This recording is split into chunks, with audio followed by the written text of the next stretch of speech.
اگر اخلاص تمہارے اندر آ جائے، خلوص کی دولت آ جائے، دنیا میں جو کچھ بھی کر رہے ہو سب دکھاوے کے لیے نہیں ہے. کچھ عبادتیں ایسی ہیں جو تمہارے ساتھ راز رہے تمہارے اور تمہارے پروردگار کے بیچ.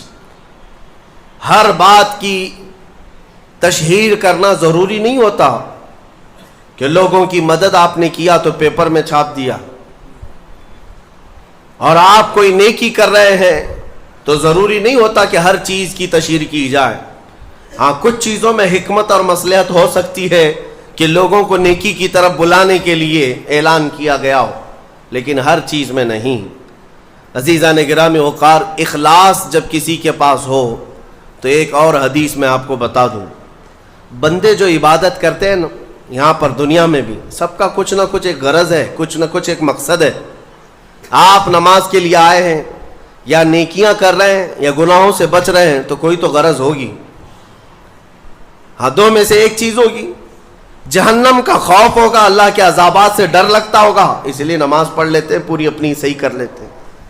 یا تو پھر جنت کی نعمتوں کا شوق ہوگا کہ جنت میں جانا ہے، صحابہ تابعین اولیاء کاملین کے پڑوس میں رہنا ہے.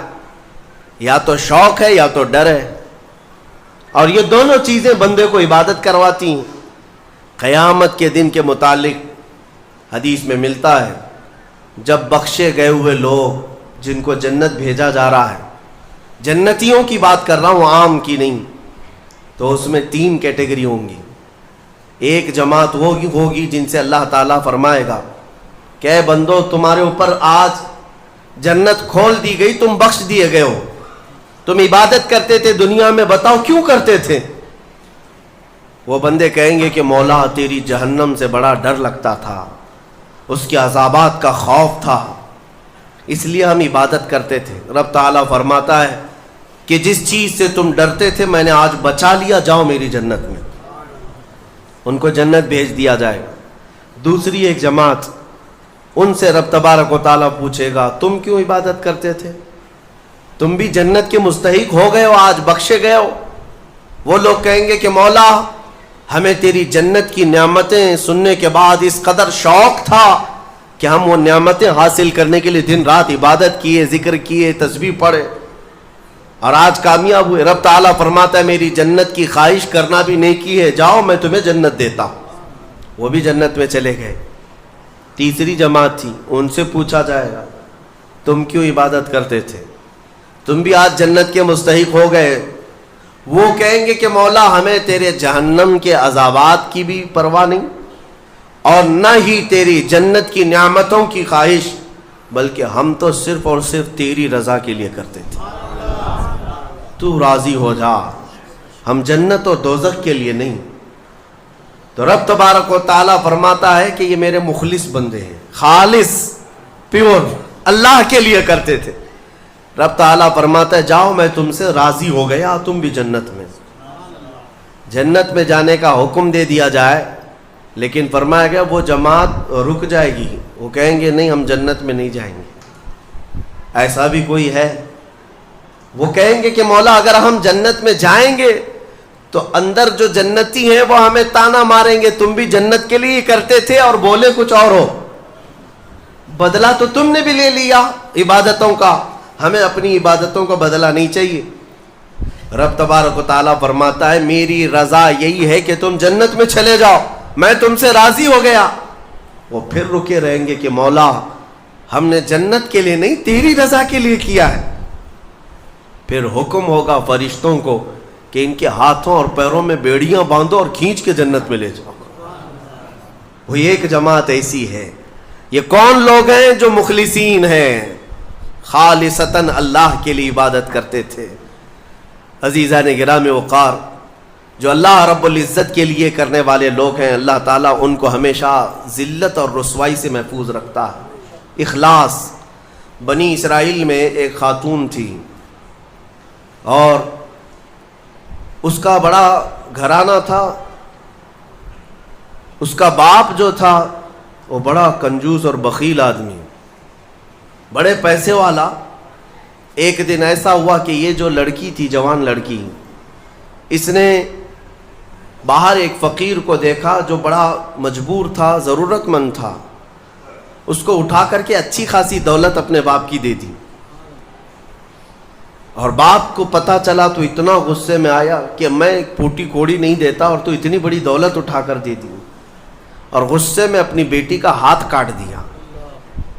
اس کا ہاتھ کٹ گیا. غصے میں تھا باپ, بخیل تھا, ہاتھ کاٹ دیا. بہرحال کٹے ہوئے ہاتھ کے ساتھ وہ رہنے لگی.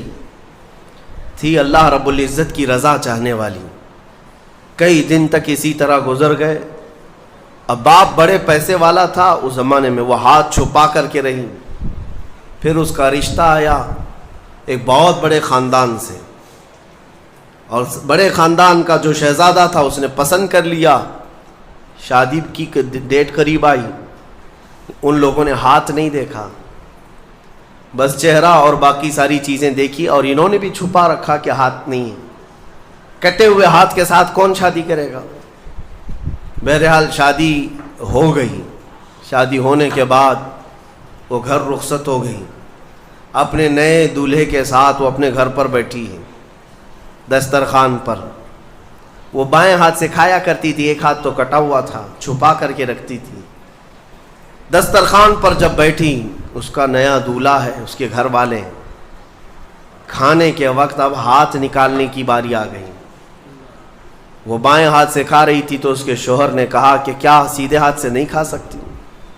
سیدھے ہاتھ سے کیوں نہیں کھا سکتی؟ اب اس کے رشتے کے ٹوٹنے کا وقت آ گیا تھا. اگر پتہ چلے تو دھوکہ کیا ہے, کٹے ہوئے ہاتھ کے ساتھ ہمارے ساتھ نکاح ہوا ہے. اس کے آنکھوں میں آنسو آئے. وہ ہاتھ اپنے کپڑے کے اندر ہی چھپائی رہی. اچانک اسے غیب سے ایک آواز آئی, اے میری بندی ہاتھ نکال. اس نے اپنے دوپٹے کے اندر سے ہاتھ نکالا تو سیدھا ہاتھ پورا صحیح سلامت تھا. پھر وہ زمانہ موسیٰ علیہ السلام کا تھا. ان کی بارگاہ میں حاضری دے کر اس نے اپنا یہ واقعہ سنایا. سیدنا موسیٰ کلیم اللہ فرمانے لگے, مولا نے مجھے یہ وحی دے کر بھیجا اور ارشاد فرمایا کہ اے موسیٰ, ہم اس ہاتھ کو شرمندہ نہیں ہونے دینا چاہتے جو ہاتھ میری بارگاہ میں اخلاص سے اٹھاؤ. میرے عزیزو, یہ اخلاص کی دولت ہے. جو خالصتاً اللہ کے لیے کچھ کیا ہو, مولا اسے کبھی ذلیل نہیں ہونے دے گا, اسے بے عزت نہیں ہونے دے گا. اسی لیے کچھ کام ایسے کر جاؤ جو خالصتاً اللہ کے لیے ہو. رب تبارک و تعالیٰ کے لیے اب تک کیا کیا ہے اس کا بھی آپ کے پاس کچھ تو ہونا چاہیے. اگر اپنی زندگی میں آپ احتساب کریں, اپنا ہی محاسبہ کریں کہ میں جوانی سے لے کر اب تک جتنے کام کیا ہوں, کوئی کام ایسا ہے جو خالص اللہ کے لیے کیا ہو؟ رسول پاک صلی اللہ تعالیٰ علیہ وسلم کی ایک حدیث میں آپ کے سامنے عرض کرتا ہوں. اخلاص میں کتنی طاقت ہے وہ بتاتا ہوں. حضور اکرم صلی اللہ علیہ وسلم فرماتے ہیں, صحیح حدیث ہے یہ, 3 لوگ سفر پر تھے, 3 دوست تھے, یہ تینوں سفر پر تھے اور یہ پہاڑوں کے راستے سے جا رہے تھے. ایک پہاڑ کے غار میں ان لوگوں نے پناہ لینے کے لیے تھوڑی دیر آرام کیا اور بارشیں شروع ہو گئیں, طوفانی بارش.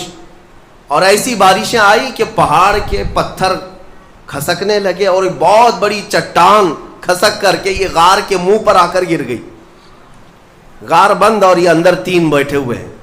ہاتھ کے ہلانے سے تو پتھر جانے والا نہیں, ایک بڑی چٹان گر کر کے بند ہو چکی, ان کی قبر وہیں بننے والی. 3 لوگ ہلا کر کے کیا ہٹا سکتے تھے؟ اب تینوں لوگوں نے کیا کیا؟ میرے آقا صلی اللہ علیہ وسلم فرماتے ہیں تینوں رونے لگے کہ اب ہماری موت یہیں پر ہونے والی ہے, ختم ہے. لیکن اس سے پہلے چلو اللہ کی بارگاہ میں اپنی زندگی کی کوئی ایسی چیز ہو جو تم نے خالص اس کے لیے کیا تھا, اس نیکی کو وسیلہ بنا کر کے دعا کرتے ہیں, دیکھتے ہیں پتھر ہٹتا ہے کیا. تو تینوں نے اپنی اپنی زندگی کی ایک ایک چیزیں شمار کرنا شروع کیا. توجہ چاہتا ہوں. پہلے ایک بندہ سجدے میں گرتا ہے اور عرض کرتا ہے, مولا تو جانتا ہے میری ایک بوڑھی ماں تھی, ماں کی خدمت بہت کیا کرتا تھا, ماں کی بہت تعظیم کرتا تھا. ایک دن رات کو جب میں گھر پہنچا تو میرے پاس صرف ایک روٹی تھی اور تھوڑا سا دودھ تھا. میرے گھر کے کئی بچے تھے, بچے بھی بھوکے تھے, لیکن میری ماں بوڑھی تھی. تو میں جب بھی گھر رات کو پہنچتا پہلے اپنی ماں کو کھلاتا, اس کے بعد اپنے بچوں کو کھانا دیتا. اس دن ایسا ہوا کہ میرے پاس صرف ایک روٹی اور تھوڑا سا دودھ تھا. ماں بھی بھوکی تھی اور بچے بھی. بچے آ کر لپٹ گئے, کہنے لگے کہ ہمارے لیے کھانا, بھوک کی شدت ہے. میں نے بچوں کو تھوڑی دیر کے لیے بٹھایا گھر کے باہر اور اس روٹی کو چور کر دودھ میں اپنی بوڑھی ماں کو کھلایا. میری بوڑھی ماں جو بھوکی تھی وہ پوری روٹی کھا گئی اور پورا شکم سیر ہو کر وہ دعا کرتے ہوئے سو گئی. اس رات کو میں بھی بھوکا رہا, میرے بچے بھی بھوکے رہے. ہمارے گھر میں اس کے علاوہ کوئی کھانا نہیں تھا. اے رب ذوالجلال, میں نے اپنی ماں کے ساتھ یہ جو حسن سلوک کیا خالص تجھے راضی کرنے کے لیے, خالص تجھے راضی کرنے کے لیے. مولا اگر یہ میری نیکی تجھے پسند ہے تو یہ چٹان کو ہٹا دے. وہ دعا کر رہا تھا, چٹان تھوڑی کھسک گئی, اپنے آپ کھسک گئی, لیکن اتنی نہیں کہ وہ نکل سکیں. دوسرا جو ساتھی تھا وہ سجدے میں گرا اور وہ دعا کرنے لگا. یہ پوری حدیث پاک موجود ہے جس کو میرے آقا نے بیان کیا. میرے عزیز و زندگی میں کوئی ایسی چیز ہو جو اللہ کے لیے کیا ہو, پھر دیکھنا زندگی کی مصیبتیں آئیں, اسی نیکی کو تم اللہ کی بارگاہ میں رکھ سکتے ہو. دوسرا سجدے میں گرتا اور کہتا ہے, مولا تو بہتر جانتا ہے, میں اپنی چچیری بہن کا عاشق ہو گیا تھا. اس کی چچیری بہن تھی, چاچا کی بیٹی, عاشق ہو گیا اور ہم دونوں میں معاشقہ چلنے لگا, ایک دوسرے سے محبت کرنے لگے. ایک دن ایسا آیا کہ ہمارے گھر والے اور اس کے گھر والے سب باہر چلے گئے, ہم دونوں تنہا رہ گئے اور ہم دونوں ایک کمرے کے اندر آئے. ہم دونوں نے گناہ کرنے کا ارادہ کر لیا. شادی تو نہیں ہوئی تھی, نکاح بھی نہیں ہوا تھا, دونوں کھڑے ہوئے, گناہ کرنے کا ارادہ ہی تھا کہ ہم دونوں کو اچانک خیال آیا میرا رب دیکھ رہا ہے. ہم کپڑے اتارے اس کے سامنے جو ہمارے دلوں کے حالات بھی جانتا ہے. تو وہ میری چچیری بہن وہ بھی رونے لگی, میں بھی رونے لگا اور ہم ایک دوسرے کو ہاتھ نہیں لگائے. مولا اس زنا سے اور اس بدکاری سے اگر میں بچا تھا تو میرے رشتہ داروں سے ڈر کر نہیں, خالص تیری رضا کے لیے کہ مولا کریم کے اس سلطنت کو میں اپنے گناہوں سے پامال نہیں کروں گا. تو جب یہ وہ کہنے لگا اور عرض کیا, مولا اگر میں وہ رات گناہ سے بچاؤں, تیری بارگاہ میں میرا وہ بچنا پسند ہے, تو اس چٹان کو تو ہٹا دے. حدیث پاک میں چٹان اور کھسک گئی. تیسرا شخص تھا, وہ سجدے میں گرا اور کہنے لگا, اے رب ذوالجلال تو بہتر جانتا ہے, میں ایک زمین اور جائیداد کا مالک تھا, میرے پاس کئی مزدور کام کیا کرتے تھے, اور ایک مرتبہ ایسا ہوا کہ میں مہینہ ختم ہوتے ہی سارے مزدوروں کو ان کی تنخواہ دے دیا کرتا. ایک مزدور ایسا ہے جو اپنی تنخواہ لیے بغیر چلا گیا, ایک مزدور تنخواہ لیے بغیر چلا گیا اور اس کی تنخواہ میں نے سنبھال کر رکھی اور اس سے ایک بکری خرید لیا. میاں لوگ تو کسی کی سیلری ہو دبا کر کے کھا جائیں گے, اور یہ حدیث پاک میں جس کے لیے کہا جا رہا ہے وہ بندہ کہتا ہے میں اس کی پوری تنخواہ سے ایک بکری خرید لیا, بکری کو پالنے لگا. وہ مزدور آیا نہیں, وہ مزدور چلا گیا, مہینوں چلا گیا. بکری کو میں پالتا رہا, بکری نے بچے دی, بچوں کے بچے ہوئے, بچوں کے بچے ہوئے. اے رب ذوالجلال تو نے اتنی برکت دی کہ اس ایک بکری سے ایک پورا میدان, کئی ہزار بکریاں بھر گئی, کئی ہزار بکریاں کئی سالوں کے اندر. وہ ان بکریوں میں نہ کسی کو بیچتا تھا نہ کسی کو ذبح کرتا تھا, سب بکریاں رکھا. کئی سالوں کے بعد اچانک وہ مزدور واپس آیا اور اس نے آ کر مجھ سے کہا کہ مالک میں آپ کے ہاں خدمت کرتا تھا, آپ کو یاد ہے کچھ سالوں پہلے میں نے اپنی تنخواہ چھوڑ دی تھی, ایک مہینے کی تنخواہ نہیں لیا تھا. تو میں نے اس سے کہا کہ ہاں مجھے اچھی طرح سے یاد ہے, اور اس کا ہاتھ پکڑ کر کے ان بکریوں کے ریوڑ کے پاس لے گیا اور کہا یہ تیری تنخواہ ہے, یہ پوری تیری تنخواہ ہے. اس نے کہا میرے ساتھ کیا مذاق کر رہے ہو مالک, میری تنخواہ اتنی ہے کہ اس زمانے میں ایک بکری بھی نہیں آ سکتی. اس نے کہا ہاں بالکل تو صحیح کہہ رہا ہے, لیکن اس زمانے میں ایک بکری خرید لی میں نے, اور اسی بکری سے اللہ نے اتنی برکت دی, اس میں میرا ایک بھی حصہ نہیں. تیری ان بکریوں کا دودھ تک میں نے نہیں پیا, صرف اور صرف تیرے انتظار میں, اور یہ ساری بکریاں تو لے جا. اور وہ مزدور خوشی خوشی اپنے پورے ریوڑ کو, آج کے زمانے کے وہ کئی لاکھوں کی بکریاں ہوں گی, وہ مزدور لے گیا. اب یہ بندہ کہتا ہے اے رب ذوالجلال, میں نے یہ امانت اگر سنبھالی تھی تو خالص تیری رضا کے لیے, مولا صرف تجھے راضی کرنے کے لیے, ورنہ پیسے کھا جاتا تو کون کیا کر لیتا, وہ مزدور کون سا وصول کر لیتا.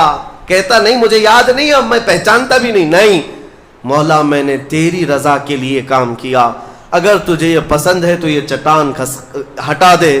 حدیث پاک میں ہے اس نے جیسی یہ دعا کیا پوری چٹان ہٹ گئی, پوری چٹان کھسک کر ختم ہو گئی.